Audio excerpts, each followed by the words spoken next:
ओम शांति। आज 24 जून एग्जैक्ट मम्मा का स्मृति दिन। 1965 24 जून के दिन मम्मा संपूर्ण बन गई और बाबा ने सतयुगी दुनिया की स्थापना के एडवांस कार्य में उनको बाबा ने भेज दिया। आज के दिन मम्मा के ही महावाक्य हम सब सुनेंगे। इन महावाक्यों से मम्मा कितना गहरा और लॉजिकल चिंतन करती थी, उसकी प्रतीति हमें होती है। ब्रह्मा बाबा का पार्ट अपने आप में विशेष है, पर मम्मा ने स्वयं अपने पार्ट को विशेष बनाया। जितनी बौद्धिक उतनी ही आध्यात्मिक, जितनी युवा उतनी ही गंभीर, जितनी साधारण गरीब घर से उतनी ही असाधारण और विशेष। कोई भी साक्षात्कार नहीं हुआ, फिर भी ज्ञान की स्पष्टता और गहराई से एक धक से संपूर्ण बन गई। तो मम्मा की विशेष बातें तो हर एक की बुद्धि में है ही। आज 19 फरवरी 57 की मुरली है, जो मम्मा ने उस समय महावाक्य उच्चारण किए थे। अलग अलग टॉपिक पर मम्मा का इसमें चिंतन है। पहला है मुक्ति और जीवन मुक्ति की स्टेज। ओम शांति। मुक्ति और जीवन मुक्ति दोनों स्टेज अपनी अपनी है। अब जब हम मुक्ति अक्षर कहते हैं तो मुक्ति का अर्थ है आत्मा शरीर के पार्ट से मुक्त है। गोया आत्मा का शरीर सहित इस सृष्टि पर पार्ट नहीं है। जब आत्मा का मनुष्य हस्ती में पार्ट नहीं है, माना आत्मा सुख दुख से न्यारी निराकारी दुनिया में है। इसको ही मुक्ति की स्टेज कहते हैं। सबको स्पष्ट हो गया? इसे कोई मुक्ति पद नहीं कहेंगे। मुक्ति की स्टेज कहेंगे, स्टेटस नहीं कहेंगे। पद जीवन मुक्ति में होता है। मुक्ति तो एक स्थिति है, स्टेज है, अवस्था है। इसे कोई मुक्ति पद नहीं कहते। और जो आत्मा कर्म बंधन से मुक्त है, अर्थात शरीर के पार्ट धारी होते भी जो कर्म बंधन से न्यारी है, उन्हों को जीवन मुक्त पद कहते हैं। तो मुक्ति और जीवन मुक्ति में क्या अंतर है वो मम्मा ने बताया कि मुक्ति में तो शरीर के पार्ट से ही मुक्त, और यहाँ पार्ट होते हुए कर्म बंधन से मुक्त। ये जीवन मुक्ति पद जो है वो सबसे ऊंची स्टेज है। वो है हमारी देवताई प्रारब्ध। इसमें ही, इस ही जन्म में, माना अभी संगम युग में, इस ही जन्म में पुरुषार्थ करने से यह सतयुगी देवताई प्रारब्ध मिलती है। तो वो है सबसे ऊंच पद। परंतु जो आत्मा पार्ट में नहीं है, जो आत्मा पार्ट में नहीं है, उन्हों को पद कैसे कहें? क्योंकि पद स्टेटस पुरुषार्थ से पाया जाता है। तो जो आत्मा पार्ट में ही नहीं है तो वहां पद की बात नहीं हो सकती। जब आत्मा का स्टेज पर पार्ट नहीं है तो मुक्ति भी कोई पद नहीं है। बाबा कहते ना, मुक्ति तो इन जनरल सबको मिलने वाली, पुरुषार्थ करे या न करे, इन जनरल सबको मिले। जीवन मुक्ति इन पर्टिकुलर उन्हें मिलेगी जो अभी पुरुषार्थ करेंगे।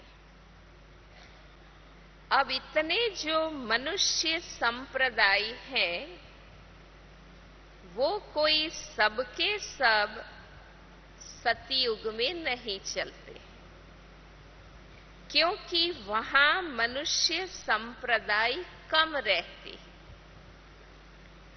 तो जो जितना प्रभु के साथ योग लगाएं, कर्मातीत बने हैं, जो जितना प्रभु के साथ योग लगाए कर्मातीत बने हैं, वो सतयुगी जीवन मुक्त देवी देवता पद पाते हैं। बाकी जो धर्मराज की सजाएं खाकर कर्म बंधन से मुक्त हो, शुद्ध बन फिर पवित्र दुनिया अर्थात मुक्ति धाम में जाते हैं, वह मुक्ति में है। लेकिन मुक्ति धाम में कोई पद नहीं, वो स्टेज तो बिगर पुरुषार्थ आप ही अपने समय पर मिल जाती। तो देखो, भक्ति में सारी मेहनत मुक्ति के लिए करते, और सत्यता क्या है कि मुक्ति के लिए कोई पुरुषार्थ करने की आवश्यकता ही नहीं। हरेक को मुक्ति मिलेगी, चाहे योग बल से चाहे भोग बल से, हरेक मुक्ति में तो जाएगा ही। पुरुषार्थ जीवन मुक्ति पद के लिए करना है, जिसका और धर्मों में ज्ञान ही नहीं है। जो मनुष्यों की चाहना द्वापर से लेकर कलयुग के अंत तक उठती आई है कि हम जन्म मरण के चक्र में न आवे, वो आश अब पूर्ण होती है। हाँ? ये समय आया है जब हर आत्मा मुक्ति में जाएगी। हाँ? मतलब तो सर्व आत्माओं को वाया मुक्ति धाम से पास अवश्य होना है। अब दूसरा टॉपिक है सृष्टि की आदि ब्रह्मा सरस्वती से शुरू हुई। अब उस पर मम्मा समझा रही हैं। बहुत मनुष्य ये प्रश्न पूछते हैं कि सृष्टि की आदि कैसे हुई। वो तो इतना ही जानते हैं कि सृष्टि की आदि हमारे धर्म से ही हुई है। इब्राहिम वाले माना इस्लाम वाले कहेंगे कि हमारे धर्म से सृष्टि शुरू हुई। वो लोग बताते हैं कि आदम और बीवी से कैसे मनुष्य सृष्टि उत्पन्न हुई। क्रिश्चियन फिर अपने समय पर सृष्टि की आदि समझते हैं। बौद्धि फिर अपने धर्म से आदि समझते हैं और मुस्लिम कहेंगे हमारे धर्म से आदि हुई है। तो माना हर एक धर्म वाले समझते हैं कि हमारे से सृष्टि की शुरुआत हुई और भारतवासी फिर अपने धर्म से आदि समझते हैं। वे दिखलाते हैं कि सृष्टि के आदि में आदमी कैसे बनाए हैं। ब्रह्मा बाबा को आदम से आदमी कैसे बनाए गए। तो वो क्या बताते हैं कि शुरू में पहले पहले हड्डियों से आदमी बनाया गया। फिर ऐसे दिखलाते हैं कि पहले हवा थी, फिर उनसे श्वास बनाया गया, फिर लंग्स बनाई गई, फिर मनुष्य बना। माना कैसे वो मनुष्य का ढांचा बनाया गया और उसमें प्राण डाले गए। तो ये सारी बातें उन धर्मों में ऐसा बताते हैं। माना ऐसे ही पहला आदमी बना और बाद में सारी सृष्टि पैदा हुई। अब ये है मनुष्यों की सुनी सुनाई बातें, परंतु अपने को तो स्वयं परमात्मा बता रहे हैं कि असल में सृष्टि कैसे पैदा हुई। बाबा हमें सारा राज बताते हैं कि रचना कैसे हुई। कोई मानव शरीर के रचना की बात नहीं, लेकिन पवित्र दुनिया की स्थापना के लिए पवित्र आत्माओं को तैयार करने की जो बात है बाबा ने हमें समझाई है। वास्तव में परमात्मा अनादि है, यह सृष्टि भी अनादि है। उस अनादि सृष्टि की आदि भी परमात्मा द्वारा ही हुई। कैसे चक्र पूरा होता है, बाबा आते हैं और नई दुनिया के लिए शुरुआत करते हैं। देखो गीता में है भगवान उवाच कि जब मैं आता हूं तो आसुरी दुनिया का विनाश कर दैवी दुनिया की स्थापना करता हूं। अर्थात कलियुगी तमोगुणी अपवित्र आत्माओं को पवित्र बनाता।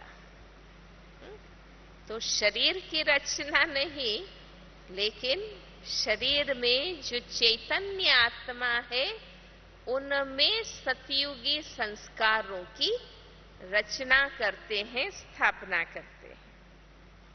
तो पहले पहले परमात्मा ने सृष्टि के आदि में। इसलिए बाबा सतयुगी जन्म को भी, जो 21 जन्म की राजाई बाबा देते हैं, उसमें संगम युग के जन्म की भी गिनती होती। पहले पहले परमात्मा ने सृष्टि के आदि में ब्रह्मा, विष्णु, शंकर 3 रूप रचे। फिर ब्रह्मा और सरस्वती द्वारा दैवी दुनिया की स्थापना की। तो गोया सृष्टि की आदि ब्रह्मा से हुई, जिसे ही क्रिश्चियन लोग एडम कहते हैं, सरस्वती को ईव कहते हैं। क्रिश्चियन लोग एडम और ईव कहते हैं, मुस्लिम लोग आदम और बीबी कहते हैं। वास्तव में ब्रह्मा और सरस्वती की ही ये बातें हैं। अब वास्तव में यथार्थ बात ये है, जो संगम युग में हम देख रहे हैं कि कैसे शिव बाबा बाबा और मम्मा के द्वारा पूरा दैवी संप्रदाय स्थापन कर रहे हैं। परंतु इस राज को न जानने के कारण एक ही ब्रह्मा को अलग अलग नाम दे दिए हैं। जैसे परमात्मा को कोई गॉड कहते हैं, कोई अल्लाह कहते हैं, परंतु परमात्मा तो एक ठहरा। ये सिर्फ भाषा का फर्क है। ये सिर्फ भाषा का फर्क है। परमात्मा ज्योति बिंदु स्वरूप है। अब उर्दू में वो कहेंगे अल्लाह नूर है, क्रिश्चियन कहेंगे गॉड इज लाइट। बात तो एक ही है। तो परमात्मा, ब्रह्मा, स्वर्ग, इन सब के बारे में एक ही बात हर धर्म में। अब तीसरा पॉइंट, वास्तव में ज्ञान प्राप्त करना 1 सेकंड का काम है। इस पर अब मम्मा समझा रहे हैं, क्योंकि अक्सर जो बाबा कहते हैं कि सेकंड में जीवन मुक्ति मिलती है, तो वो कैसे राइट बात बाबा कहते हैं, सेकंड में कैसे। वास्तव में ज्ञान प्राप्त करना तो 1 ही सेकंड का काम है। परंतु अगर मनुष्य 1 सेकंड में समझ जाए तो उनके लिए 1 ही सेकंड लगता है। माना समझ की वो सेकंड, जिस क्षण वो ज्ञान समझ जाता है, निश्चय बुद्धि हो जाता है, निश्चय की उस क्षण से जीवन मुक्ति आरंभ हो जाती है। सिर्फ अपने स्वधर्म को जान जावे कि मैं असल में शांत स्वरूप आत्मा हूं और परमात्मा की संतान हूं। अब ये समझना तो 1 सेकंड की बात है, परंतु इसमें निश्चय करने में कोई हठयोग, कोई जप तप, कोई भी प्रकार का साधन करना कोई जरूरत नहीं है। बस सिर्फ ओरिजिनल अपने रूप को पकड़ो। बाबा ने जो समझ दी, वो समझकर निश्चय से उस बात को धारण कर लेना, बस ये सेकंड की बात है। उसके लिए और कुछ भी करने की आवश्यकता नहीं। बाकी हम जो इतना पुरुषार्थ कर रहे हैं, वो किसके लिए? इतना 75 वर्ष जो पुरुषार्थ हम सब किया है वो किस लिए? ज्ञान समझना सेकंड की बात है, प्रैक्टिकल रूप बनने के लिए इतना पुरुषार्थ करते हैं। तो मम्मा बता रही है हमें अपनी प्रैक्टिकल जीवन को बनाना है। सिर्फ फिलॉसॉफी समझने की बात नहीं, ज्ञान समझकर ऐसा जीवन बनाना है। अपने को इस बॉडी कॉन्शियस से पूरा निकलना है, बस उसके लिए ये पुरुषार्थ इतना है। असल में सोल कॉन्शियस रूप में स्थित होने व इन दैवी गुणों को धारण करने मेहनत अवश्य लगती है, क्योंकि वर्षों के अभ्यास, देह भान में रहने का अभ्यास बॉडी कॉन्शियस बना देता है। ऐसे अब फिर पुरुषार्थ करेंगे तो हम पूरा सोल कॉन्शियस बनेंगे। इसमें देखो, इस पुरुषार्थ में पहला सोल कॉन्शियस पूरा बनना और फिर दैवी गुणों को धारण करना। अब इस पुरुषार्थ में हम हर समय, हर कदम पर सावधान रहते हैं, अटेंटिव रहते हैं। अगर अटेंशन नहीं रखेंगे तो फिर देह भान में चले जाएंगे। अब जितना हम माया से सावधान रहेंगे तो भल कितनी भी घटनाएं सामने आएंगी, परिस्थितियां, विघ्न सामने आएंगे, मगर हमारा सामना नहीं कर सकेंगे। हमारी जो आत्म स्थिति है, आत्माभिमानी स्थिति, दिव्य स्थिति, उसका सामना नहीं कर सकेगी। माया सामना तब करती है जब हम अपने आप को विस्मृत करते हैं। कितनी अच्छी बात। माया सामना तब करती है जब हम अपने आप को विस्मृत करते हैं।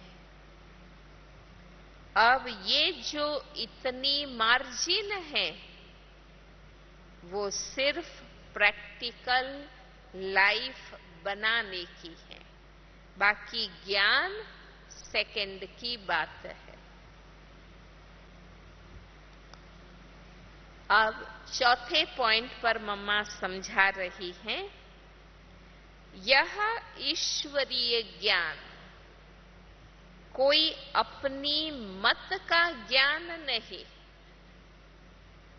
कोई मनमत का ज्ञान नहीं। जैसे कई लोग समझ लेते हैं ना कि भी ब्रह्मा बाबा ने ही चिंतन करके ये बातें बताई हैं, परंतु नहीं।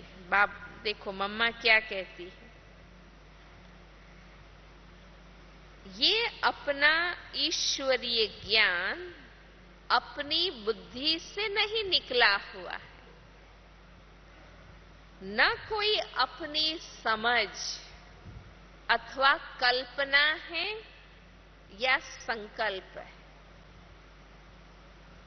परंतु यह ज्ञान सारी सृष्टि का जो रचयिता है उस द्वारा सुना हुआ ज्ञान है। और बहुत अच्छी बात कि रचयिता द्वारा सुना गया, बताया गया ये ज्ञान है, और साथ साथ सुनकर अनुभव और विवेक में जो लाया जाता है वो प्रैक्टिकल आपको सुना रहे हैं। कितनी अच्छी बात। हाँ? ऐसा भी नहीं कि भाई भगवान ने कहा और सिर्फ मान लिया, नहीं, विवेक से हमने भी समझा और जीवन में धारण कर अनुभव भी पाया, तो वो अनुभव और विवेक से हम बता रहे हैं। अगर अपने विवेक की बात होती तो सिर्फ अपने पास चलती,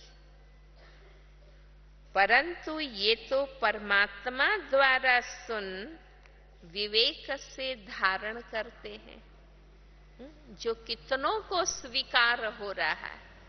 अगर सिर्फ मेरे लॉजिक की बात होती तो वो मुझे स्वीकार होती, सबको स्वीकार नहीं होती, पर ये परमात्मा का सत्य ज्ञान है, इसलिए अनेकों को ये मान्य है। अगर अपने विवेक की बात होती तो सिर्फ अपने पास चलती, परंतु ये तो परमात्मा द्वारा सुन विवेक से धारण करते हैं। जो बात धारण करते हैं वो जरूर जब विवेक और अनुभव में आती है तब अपनी मानी जाती है। ऐसे ही कोई बात व्यक्ति स्वीकार नहीं कर लेता है, उनके विवेक में स्पष्ट होती है और अनुभव में आती है, तब वो उस बात को स्वीकार करते। ये बात भी इन द्वारा हम जान चुके हैं। तो परमात्मा की रचना क्या है, परमात्मा क्या है, बाकी कोई अपने संकल्प की बात नहीं है। अगर होती तो अपने मन में उत्पन्न होती, ये अपना संकल्प है। इसलिए जो अपने को स्वयं परमात्मा द्वारा मुख्य धारणा योग्य जो पॉइंट मिली हुई है वो है मुख्य योग लगाना। ज्ञान बाबा देते, उसके बाद जो हमें पुरुषार्थ करना है वो है उस ज्ञान को धारण करना, माना ज्ञान का प्रैक्टिकल स्वरूप बनना, माना योगी बनना। परंतु योग के पहले ज्ञान चाहिए ना, तो बाबा ज्ञान समझाते हैं, हम भी विवेक से समझते, अभ्यास में लाकर अनुभव पाते, और योगी माना ज्ञान स्वरूप, ज्ञान का रूप बनकर हम दिखाते हैं। योग करने के लिए पहले ज्ञान क्यों कहते हैं? क्योंकि पहले सोचना, फिर समझना, बाद में योग लगाना। जो बात समझ में नहीं आती उसमें मन थोड़ी लगता है। पहले हम समझते हैं तब बुद्धि उसमें स्थित होती है, स्थिर रहती। हमेशा ऐसे कहा जाता है, पहले समझ चाहिए, नहीं तो उल्टा कर्म चलेगा। इसलिए पहले ज्ञान जरूरी है। ज्ञान एक ऊंची स्टेज है जिसको जानने के लिए बुद्धि चाहिए, क्योंकि ऊंचे से ऊंचा परमात्मा हमको पढ़ाता है। तो ऊंचे से ऊंचे ज्ञान को समझने के लिए बुद्धि चाहिए, सद्बुद्धि चाहिए। अब 5वीं पॉइंट है, इस ज्ञान की रिजल्ट एक तरफ तोड़ना, दूसरे तरफ जोड़ना। अब इस पर मम्मा समझा रही है। यह ईश्वरीय ज्ञान एक तरफ तोड़ना, दूसरे तरफ जोड़ना सिखाता है। एक परमात्मा के संग जोड़ो। जोड़ना कहाँ है? एक परमात्मा के संग जोड़ो, जिसे शुद्ध संबंध से हमारे ज्ञान की सीढ़ी आगे बढ़ेगी। परमात्मा से संबंध जोड़ेंगे तो हम ज्ञान में आगे बढ़ते जाएंगे, क्योंकि इसी समय आत्मा कर्म बंधन वश हो गई है। वह आदि में कर्म बंधन रहित थी, बाद में कर्म बंधन में आई और अब फिर से उनको अपने कर्म बंधनों से छूटना है। अब अपने कर्मों की बंधाई मानी भी न हो और कर्म करना अपने हाथ में रहे, माना कर्म पर कंट्रोल हो, तब ही कर्मों की बंधाई मानी नहीं आएंगी। इसको ही जीवन मुक्ति कहते हैं। कर्म हमें बांधे भी नहीं और कर्म भी हम करें पूरे संयम कंट्रोल के साथ, इसको जीवन मुक्ति पद कहते हैं। नहीं तो कर्म बंधन में, चक्र में आने से सदा काल के लिए जीवन मुक्ति नहीं मिलेगी। अब तो आत्मा से पावर निकल गई है और उनके कंट्रोल बिगर कर्म हो रहे हैं। आत्मा में से शक्ति चली गई, इसलिए परवश हो गई। हर इंद्रिय के रसों की दास बन गई, इसलिए उनके कंट्रोल बिगर कर्म हो रहे हैं। लेकिन कर्म आत्मा से होना चाहिए, माना आत्मा का पूरा कर्म पर कंट्रोल रहे, ऐसा होना चाहिए। और आत्मा में जोर आना चाहिए, शक्ति आत्मा में भरनी चाहिए, ताकि वो अपनी ओरिजिनल क्वालिटीज के अनुसार कर्म कर सके।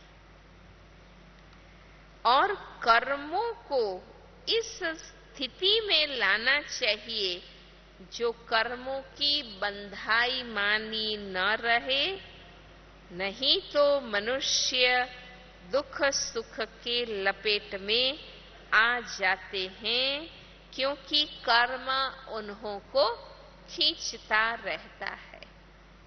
कर्मातीत अवस्था माना तो बाबा कहते ना, कर्म के प्रभाव से न्यारा, है ना। ये अगर खींचता रहा कर्म का प्रभाव, माना अभी आत्मा में पूरी शक्ति नहीं है। आत्मा की शक्ति उस पावर में आती है जो कर्मों के बंधाई मानी में न आवे। ये है रिजल्ट।